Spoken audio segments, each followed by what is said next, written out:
but you're always saying how stressed out you are, how tired you are, how fed up you are. Allow him to help you the way he knows how to help you. Hello, beautiful lady. Yes, I am talking to you. It is Thursday, and you know what goes down here on Thursday. Wife Life with Dr. Gail goes down here on Thursday. So do me a huge favor. Make sure you're hitting the subscribe button and the little bell right next to it so you will know when I go live. We're bringing sexy back. We're bringing sexy back. Let's get it started. Harder, won't you give it up?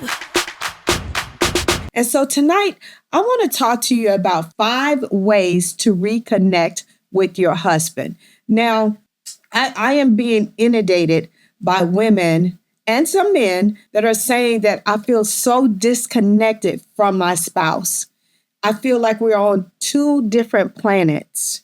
I feel like we are just 2 ships passing in the night, and I don't know how long we can last, Dr. Gail, unless we reconnect. And so I want to talk to you about 5 ways that you can reconnect with your husband in a very simple way, right? But you have to be purposeful, right? Because you guys just didn't disconnect overnight. And so it's going to take some time, some change of habits, the way you have been flowing, the way you have not been speaking or not been talking or not effectively communicating for you guys to get back on track and for you both to feel connected to one another. The first thing is that you have to show interest in what he is doing. You got to show some interest, right? And we get so complacent and like, oh, he's just watching football. Oh, he's just cutting the yard. Oh, he's just going over here or whatever. But show some interest.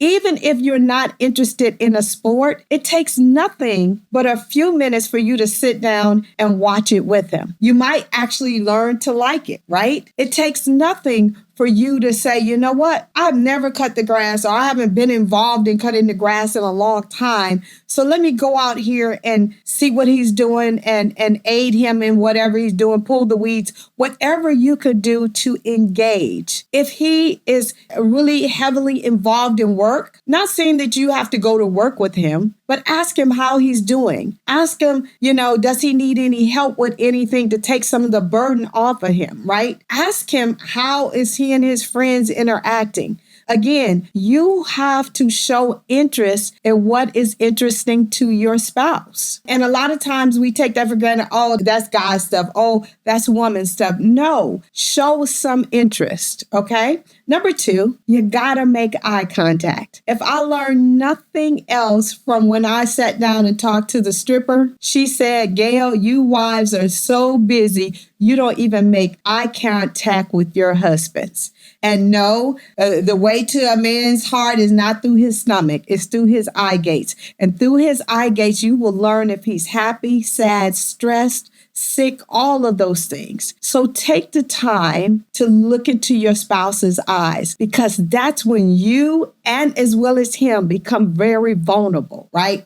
And it's something hard to do. And it's something that I introduce into my practice with couples because it is so important. Your spouse should be so connected to you that when they walk through the door, you should know something is wrong. If they're happy, if they're sad, if they're stressed, if they're sick, you should be able to know that just by looking at them. Okay. And number 3, be confident. A lot of men are attracted to confident women, not bossy women, not big mouth women, but women who are confident in their own skin and not so needy. Yes, they want us to need them, but they don't want us to be needy where everything we can't make our own decision. We don't ever know what we want to eat. We don't know what we want to wear. We don't know if we're getting fat or skinny. They don't need all of that. So be confident in you and what you bring to the table because he chose you. And this is a way for you to reconnect. You got to be confident, right? Are we inundated every single day by things that make us not want to be confident? Absolutely. But be confident in you and what you bring to the table, okay? Number 4 is allow him to help you. And this is a huge one, especially when you're used to doing something one way and you know it's going to get done that way.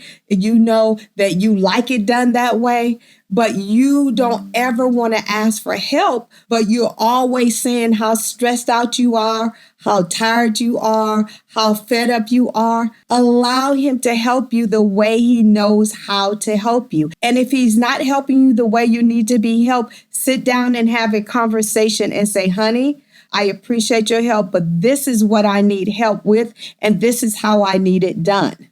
And allow him to walk in that. You don't have to be a blow by blow. Just allow him to walk in that, because men really want to help us. They do want to see us win. They want to be your knight in shining armor, but we don't allow them to be, okay? And number 5, start being vulnerable, right? Us women have become so hard. And I understand it's because we're in the workforce. I understand that we have to compete, not just for jobs, but how we look, how we keep ourselves, all of these things. I get it. But when you said I do to them, you should become vulnerable. That should have become your best friend. You should be able to get not only physically naked, but verbally and mentally naked with your spouse, right? It should be nothing kept from them, right? Unless it's a surprise for a birthday party or something like that. But most of all, you should be able to be vulnerable. You should be able to sit at his lap and tell him the good, the bad, and the ugly, and vice versa, with no judgment.